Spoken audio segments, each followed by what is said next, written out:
বাংলার রাজনীতিতে নতুন মোড়। মিমের পশ্চিমবঙ্গ রাজ্য সভাপতি নির্বাচিত হলেন ইমরান সোলাঙ্কি। শনিবার হায়দ্রাবাদে কেন্দ্রীয় দফতরে মিম সুপ্রিমো আসাদুদ্দিন ওয়াইসি আনুষ্ঠানিকভাবে তার নাম ঘোষণা করেন। দীর্ঘদিন ধরে চলা নানান জল্পনার অবসান ঘটিয়ে ওয়াইসি বাংলার দায়িত্ব তুলে দিলেন তরুণ নেতৃত্ব ইমরান সোলাঙ্কির হাতে। ঘোষণার পরই বাংলার রাজনৈতিক অঙ্গনে এক নতুন অধ্যায়ের সূচনা হলো। শনিবার গভীর রাতে কলকাতার আন্তর্জাতিক বিমানবন্দরে নামতেই ইমরান সোলাঙ্কিকে ঘিরে তৈরি হয় উচ্ছ্বাসের আবহ।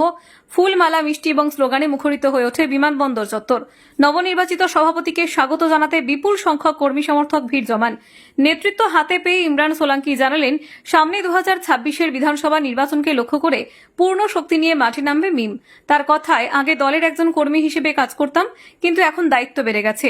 পশ্চিমবঙ্গের প্রতিটি আসনেই আমাদের লড়াই হবে জনগণের স্বার্থে।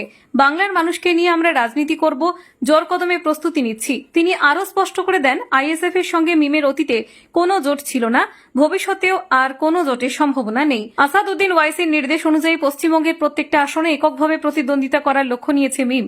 রাজনৈতিক মহলের মতে, ইমরান সোলাঙ্কির নেতৃত্বে মিমের সংগঠন নতুন মাত্রা পেতে চলেছে। সংখ্যালঘু ভোটকে কেন্দ্র করে যেখানে শাসক ও বিরোধী শিবিরে টানাপোড়েন চলছে, সেখানে মিমের নতুন নেতৃত্ব আগামী দিনে বাংলার রাজনীতিতে বড় চমক আনতে পারে বলেই ধারণা করা হচ্ছে। নানা জল্পনার অবসান ঘটিয়ে অবশেষে রাজ্য সভাপতির দায়িত্ব পেলেন ইমরান সোলাঙ্কি। যুক্ত রাজ্য সভাপতি ইমরান সোলাঙ্কি, দাদা আজকেই আপনি দায়িত্ব পেয়েছেন রাজ্য সভাপতির। এয়ারপোর্টে নামতেই কর্মী সমর্থকদের ভিড়, কি বলবেন? খুব ভালো, খুব দেখে খুব খুশি আমি। আমার আসাদ সাহেব যে আমার উপরে যে ভরসা তৈরি করেছেন, যে জিম্মাদারি আমার দিয়েছেন, আমি দেখছি আমাদের যে পশ্চিমবঙ্গে যে মানুষরা যে আমার মিমকে সমর্থন করে, মিমকে পছন্দ করে, ওরা খুব খুশি। আর আমি এত খুশি দেখি আমি বলি কি, আমি এই যে দায়িত্ব পেয়েছি এটা আমি পূরণ করতে পারবো কি না, কিন্তু হ্যাঁ, আমি একটা ওয়াদা করব, আমি পুরো চেষ্টা করব আমার দায়িত্ব পূরণ করতে, ইমানদারি দিয়ে কাজ করবো ইনশাআল্লাহ। নবনিযুক্ত রাজ্য সভাপতি হলেন, দায়িত্ব কি আরো দলের প্রতি বেড়ে গেল আপনার? নিশ্চয়ই বেড়ে গেছে। আগে কাজ করতাম আমি, কিন্তু এখন প্রশ্ন তুলবে যে আশা সাহেব আমাকে জিম্মেদারি দিয়েছে, এখন যদি কিছু হয় তাহলে আমি দায়ী। আমার কর্মী যদি একটু যদি ক্ষতি হয়, যদি কোনো পুলিশ ধরে নেয়, তাহলে আমাকে দায়িত্ব নিতে হবে। তো এটা নিয়ে পূরণ আমি করবো ইনশাল্লাহ, আমি চেষ্টা করব। আর ওয়াদা করে যাচ্ছি, আমাদের পার্টির কর্মী কেউ যদি ভুল কাজ না করে, তাহলে পুলিশ ওর গায়ে হাত দিতে পারবে না। যদি গায়ে হাত দেয়, তাহলে আমি দেখে নিব আমাদের ক্ষমতা কি আছে, এটা বুঝিয়ে দিব ইনশাল্লাহ। সামনে বিধানসভা নির্বাচন, আপনারা বলেছিলেন 294 আসনে প্রার্থী দেব, তাহলে থেকে জল্পনা আরো বাড়লো। দেখুন, 294 আসন আমি বলেছিলাম, আর আমাদের কাজ চলছে 294 আসনে। আমরা চেষ্টা করছি যত বেশি থেকে বেশি আমরা দিতে পারি। কাজ প্রত্যেকটা জায়গায় চলছে, আপনারা দেখেছেন আগামী আমরা 6 মাসে কিরকম কাজ করেছি, দেখবেন। চেষ্টা করছি পুরো সব জায়গায় দিব।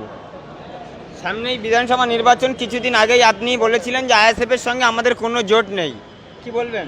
আমাদের নিশ্চয়ই কোনো জোট নেই। আইএসএফ শুধু আসাদ সাহেবের নাম নিয়ে ওরা পথে নেবে, ওদের কাছে জনগণ নেই। ওরা যখন মিটিং করতে যায়, এখন আগামী দিন দেখেছেন 20টা সংগঠনকে নিয়ে মিটিংয়ে নেমেছে। আর বলছো মিডিয়াতে আমরা দেখছি কি শুধু আইএসএফ। তো এত সংগঠন নিয়েও 500-700 লোক হয়নি। মিম আসাদুদ্দিন ওয়াইসি নামে বরকত আছে, ওনার নাম নিয়ে আইএসএফ এত আগে গিয়েছে। আইএসএফ কি ছিল, ইউটিউবে ছিল একটা, তারপর ন্যাশনাল মিডিয়ার সাথে বাড়িতে গিয়ে আবু বকর সিদ্দিক রহমতুল্লাহ দরগাহ শরীফে গিয়ে জিয়ারত করতে ওনার নাম বেড়েছে। তারপর ওনার একটা লালচ বেড়ে গেছে কিনা আমরা একটা দল করব, আমরা মন্ত্রী হব, কিন্তু ওরা আসাদ সাহেব নাম নিয়ে এমএলএ হয়েছে। আমাদের কোনো জোট নেই, কিছু নেই, আমরা আলাদা কাজ করছি, ওরা আলাদা কাজ করছে। আসাদুদ্দিন ওয়াইসি স্পষ্টভাবে আমাকে বলেছে যে আমাদের কোনো জোট আইএসএফ সঙ্গে কোনো দলের সঙ্গে নেই, এখন আজ পর্যন্ত নেই। এরপরে ইলেকশন কি হবে সেটা পরে দেখা যাবে। আইএসএফ এবং মিম যদি আলাদা আলাদা আসনে প্রার্থী দেয়, তাহলে কি বিজেপির সুবিধা হয় বলে মনে করছেন? দেখুন, যখন কংগ্রেস আলাদা প্রার্থী দেয় তখন বিজেপির সুবিধা হয় না। আমি বুঝতে পারলাম না, আমাদের গায়ে মুসলমান সংখ্যালঘুর উপর গায়ে, মিম পার্টির উপর আসাদুদ্দিন ওয়াইসির গায়ে বিজেপির দায়িত্ব আমাদের উপর কেন? পুরো পৃথিবী, পুরো ভারত দেশে শুধু একটাই সমাজ আছে মুসলমান, যে বিজেপিকে ভোট করে না। বাকি আমাদের এখানে নন মুসলিম ভাই পশ্চিমবাংলায় ওরা বিজেপিকে ভোট করছে, ওখানে যাদব বিজেপিকে ভোট করছে, দলিত আদি সবাই বিজেপিকে ভোট করছে। কিন্তু আমরা শুধু সংখ্যালঘু মুসলমান পুরো দেশে কোনো বিজেপিকে ভোট দেয় না, শুধু আমরাই দিই না, এরা সবাই দেয়। আমরা এটা ভাববো না, আমরা বাদেল করতে এসেছি। হ্যাঁ, কিন্তু আমি একটা কথা বলে যাই, আমি দায়িত্ব নিয়ে বলছি, যেখানে আমি লড়বো, যেখানে মিম লড়বে, ওখানে বিজেপি জিততে দিব না আমরা। মমতা বন্দ্যোপাধ্যায় অন্য দল আছে যে বলছে আমরা বিজেপি সুবিধা করতে এসেছি, ওনার দায়িত্ব নিয়ে বলতে পারবে? ওরা লিখিয়ে তো দিতে পারবে? কে বিজেপি জিতবে না ওদের সিটে যেখানে ওরা লড়ছে। তৃণমূল বলছে পশ্চিমবঙ্গে আপনাদের ভোট কেন, কোনো একটাও কর্মী সমর্থক নেই, কি বলবেন?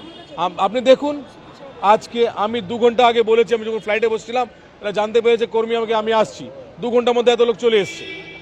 বিহারের একটি র্যালি থেকে রাহুল গান্ধীকে এমআইএম এর কর্মী সমর্থকরা তারা প্ল্যাকার্ড দেখাচ্ছেন যে ইন্ডিয়া জোটে আসাদুদ্দিন ওয়াইসি সাহেবকে নিতে হবে, কি বলবেন? দেখুন, বিহারে আমরা বলেছিলাম আমাদের গঠবন্ধনতে নিয়ে নাও, কিন্তু এরা আমাদের গঠবন্ধন নিতে চাইছে না।